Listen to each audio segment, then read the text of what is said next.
Hello. Sahib Bhagat ji, सत साहिब जी। मैं हापुड़ से सुरेंद्र दास बोल रहा हूँ जी। जी बोलिए। भगत जी, थोड़ी सी दिक्कत आ रही है, पता नहीं क्या हमसे कोई गलती हो गई या क्या बात है। बाकी ये नहीं समझ में आ रहा कि भक्ति में मन नहीं लग रहा। अच्छा। बस कुछ परिस्थितियां भी जिम्मेवार हैं, कुछ हम भी जिम्मेवार हैं। अब एक दिन एक किस्म आई, इंसाफ की पुकार था उसका, उसमें तो हमने देखा तो वो कह रहे हैं कि लोग वही जो जिसके पास ना गेहूं है कुछ है वो ये करो। तो क्या कहें, एक मन कर रहा है कि भी अन्न तो दुनिया देती आई है, अन्न दे देते हैं थोड़ा सा। एक मन कर रहा है अभी नहीं। अब क्या, ये समझ में नहीं आ रहा कि क्या करें। किसको? यही जैसे इंसाफ की पुकार वाले जगह जगह ये कोऑर्डिनेटर बने फिर रहे हैं यहाँ।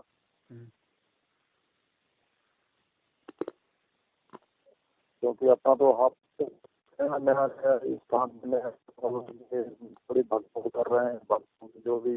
किसको दे रहे हो ना? अभी तो दे नहीं है, बाकी वो बोल रहे थे इनको तो करो, तुम्हारे खेती है तो कहना है गेहूँ को। ये तो इस भीख मांग तरीके रहे से हैं। ये तो भीख मांग रहे हैं। गुरुजी ने भिखारियों को भीख देने के लिए मना किया है। चलो इसीलिए सोच रहे थे कि बात हो जाएंगे तो मन को मैं थोड़ा जो किसको दे ये रहे हो हो आप? ये जाएगा। तो देखो, आपका गुरु जेल में बैठा है।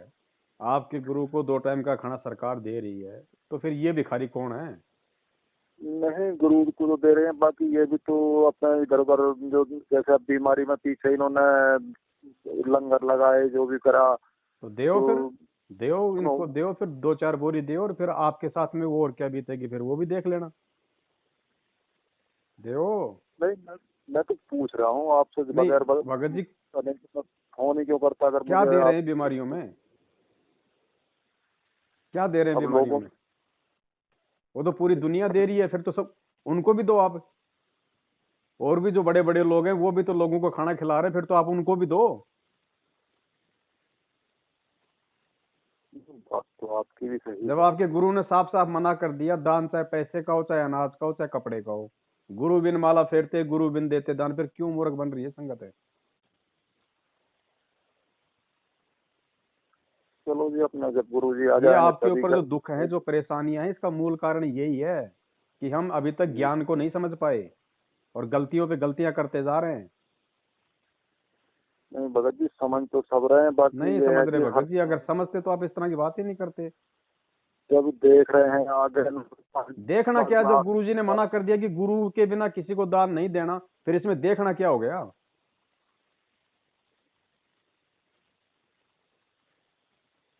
50-50 में चलोगे, 50-50 परमात्मा साथ देगा।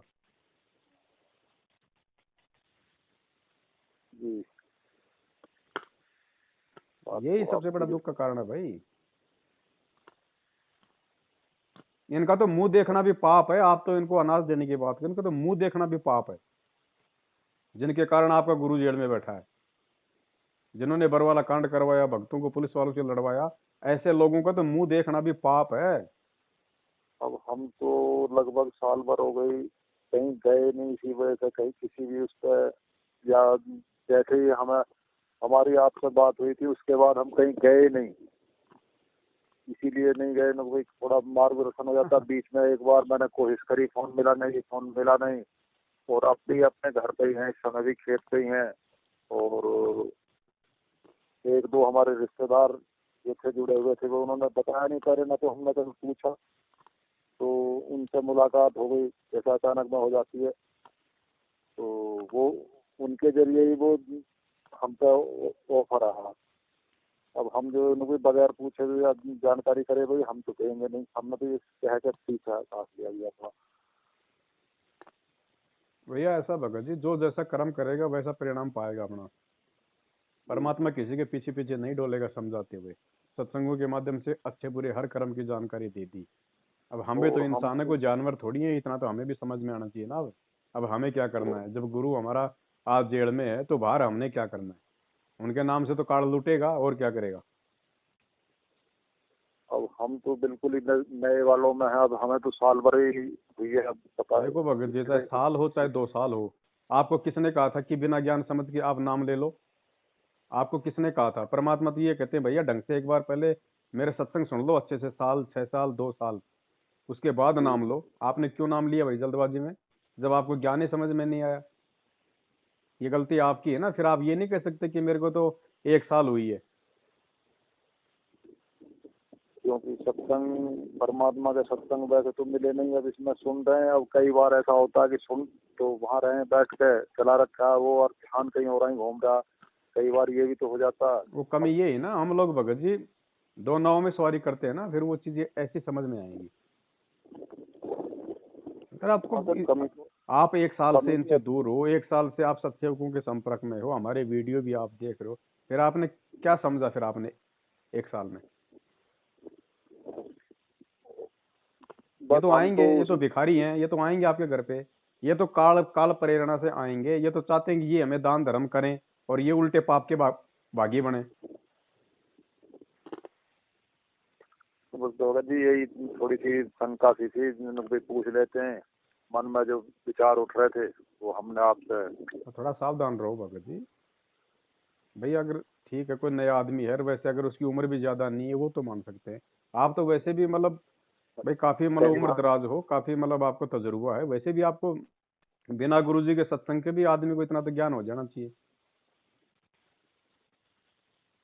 बस कई बार हम ऐसा ना विचार तो एकदम उमड़ते हैं, इनका तो कोई वो ही नहीं होता। और फिर उसमें भी हमने तो बगैर सलाह करे तो उनको हम कहीं जाएंगे नहीं।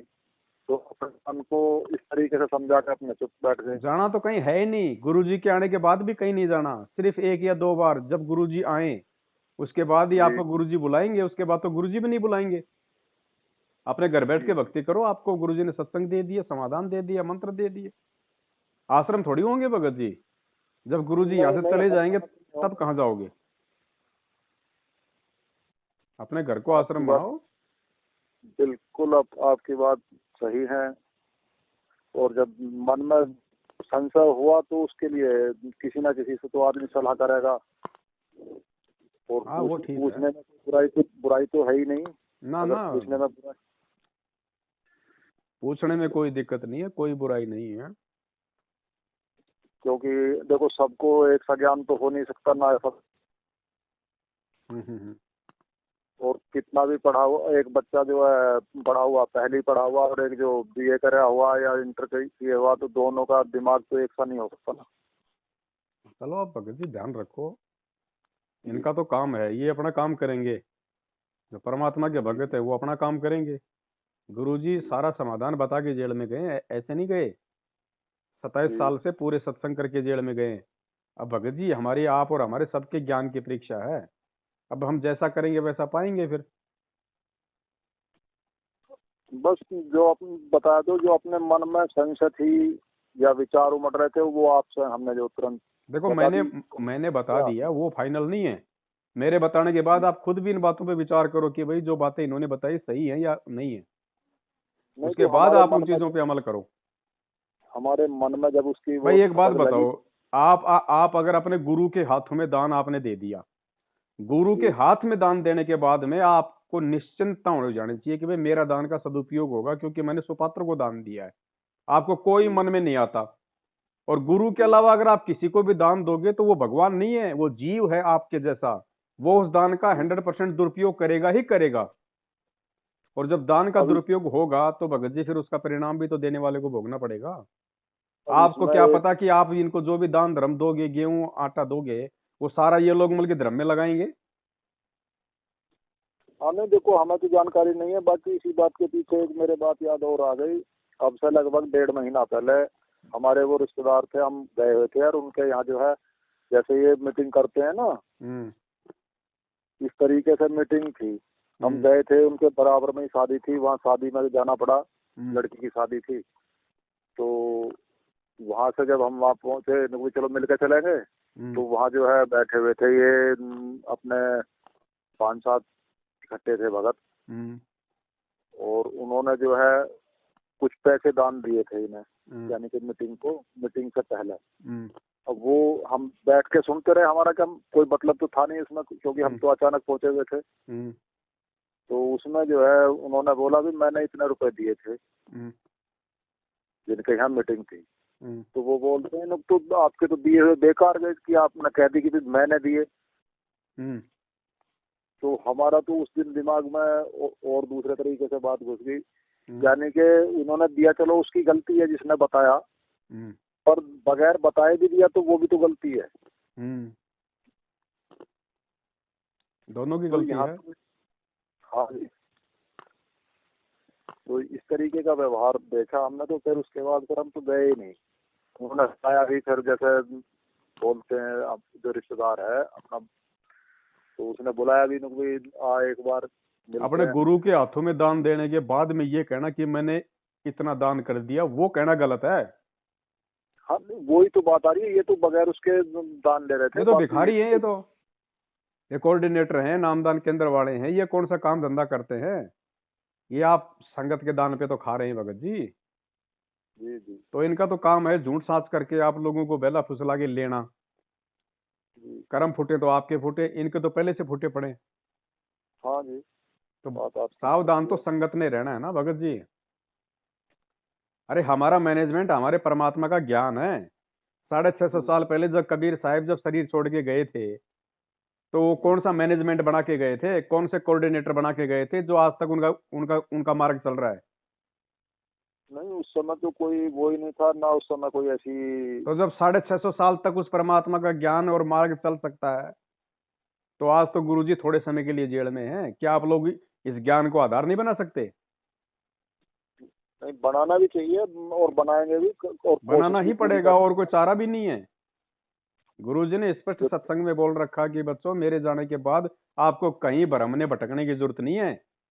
ये सीडी डीवीडी में आपको सत्संग डाल के दे दिए, मर्यादा बता दी, अपना मंत्र बता दिया, जैसा करोगे वैसा अपना पाओगे। कहीं किसी आश्रम में भ्रमणे भटकने की जरूरत नहीं, कहीं धक्के खाने की जरूरत नहीं, स्पष्ट बोल रखा है गुरुजी ने। ज्ञान तो इसलिए बताना जरूरी हो गया कि अज्ञान गणा हो गया, कोई तुम्हें विचलित ना कर दे, वह ये बात बिगाड़ ना दे काल का दूत आके। इसलिए नहीं तो फिर 2 अक्षर की बात है, ये ज्ञान है, ये नाम है, ये भक्ति करो, फिर बातें खत्म होगी। ये मर्यादा है। अगर जब ये एक रूटीन पड़ जाएगा, फिर सत्संग घर घर में सीडी हो जाएंगी, घर घर में सत्संग सुनियो।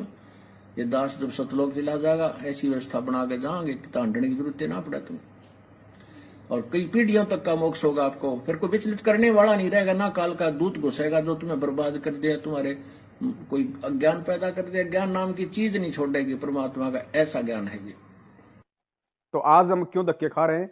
आज परमात्मा जेल में बैठ के हमारी वो रिहर्सल तो देख रहा है कि मेरे जाने के बाद ये मेरे पीछे से किस तरह से अमल की व्यवहार करेंगे, कितना सोच समझ के ये चलेंगे। तो आज जो गलतियां संगत में हो रही है उनको तो परमात्मा सुधार के निकल जाएगा, लेकिन उनके जाने के बाद जब गलतियां होंगी फिर क्या होगा? हाँ जी, ये असली बात तो ये है कि उनके बाद की जो होगी उसमें गलतियां होंगी, तो उसे कौन सुधारेगा? तो भगत जी हमेशा हम कबीर परमात्मा को दुखी करके भेजते हैं, कम से कम इस बार तो उनको मतलब खुशी खुशी हम लोग विदा करें। देखो क्या होता है, आपने हमारा तो कोशिश करने का। आप सुधरो, दुनिया को मत देखो, आप सुधरो। आप सुधर गए तो ठीक है, बाकी भी इसी तरीके से अपने आप सुधरेंगे। जी जी भाई हम तो सुधरे पहले, जब हमसे कोई बात करेगा हम उसको सीधा जवाब देंगे 2 टूक में, भैया कुछ नहीं, ना किसी को लेना ना किसी को देना, जब तक गुरुजी नहीं आ जाते बस। जी जी। किसी को ये कहो मत नहीं भाई मेरे पास है नहीं, देऊंगा थोड़े दिन बाद में देऊंगा, ये नहीं, दोगलापन नहीं चलेगा इस भक्ति में। डंके की चोट पे जो बात सही है वो बोलो, ताकि सामने वाले को भी चोट लगे कि यार बात तो इसकी सही है। जी। सीधा बोलो भैया, जब तक गुरुजी नहीं आ जाते तब तक आप और हमारी खाली मीठी राम रमी है। दान वान के मामले में कोई हमारा कोई कॉम्प्रोमाइज नहीं है जब तक गुरुजी नहीं आ जाएंगे, स्पष्ट है। दान देंगे तो गुरुजी के हाथ में देंगे, या गुरुजी के मुख से सुन लेंगे कि बेटा ठीक है तुम उसको पैसे दे दो, उसी को देंगे, बाकी नहीं देंगे। ये ऑडियो फोडियो, ये पीले पर्चे दिखाना, ये नहीं होता भक्ति में। फिर ये सत्संग करने की क्या जरूरत थी? फिर गुरुजी उस मीटिंग में हाँ ये बात हो रहा है कि वो पीले पर्चे बहुत आ रहे थे। तो आएंगे तो काल तो लूटेगा ना, ठगेगा ना भगत जी।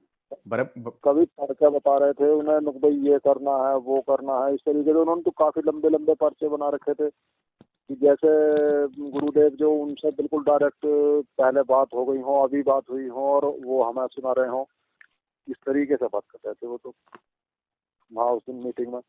गुरु जी के कोई आदेश नहीं भैया, गुरु जी के दो ही आदेश है, अपना काम धंधा और अपनी भक्ति, बस।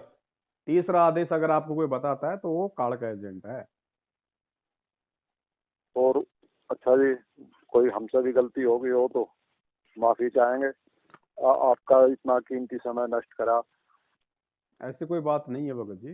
बाकी भाई चाहे आज समझ के चलो, चाहे 10 साल बाद समझ के चल लेना, नहीं चलना भगत जी, गुरु कई जी बार के सत्संगों को आधार बना के ही पड़ेगा। नहीं चल तो उसी तरीके से रहे, बाकी थोड़ी अगर कहीं जैसे मन में अब विचलित था, आपसे बात करने के बाद दृढ़ हो गया। उसके लिए भगत जी हमने तो हजारों वीडियो बना बना के डाल रखे हैं, हजारों की संख्या में। अब सबसे बड़ी समस्या तो यही है कि अपने पे फोन छोटा है। तो इनको गेहूं दे रहे थे उतने का, कम से कम ये मोबाइल निकलवा लो, जानकारी तो रहेगी। यही दिमाग में आई कि जैसे आपसे बात हुई है, एकदम मन में यही विचार आए थे और एकदम कह के हटे ही है, और इतनी जो आपने वही बात बोल दी। कम से कम हमारे को जानकारी तो रहेगी संगत में क्या हो रहा है। जय सत्साई भगत जी। सत्साई, जय बल्लेश्वर।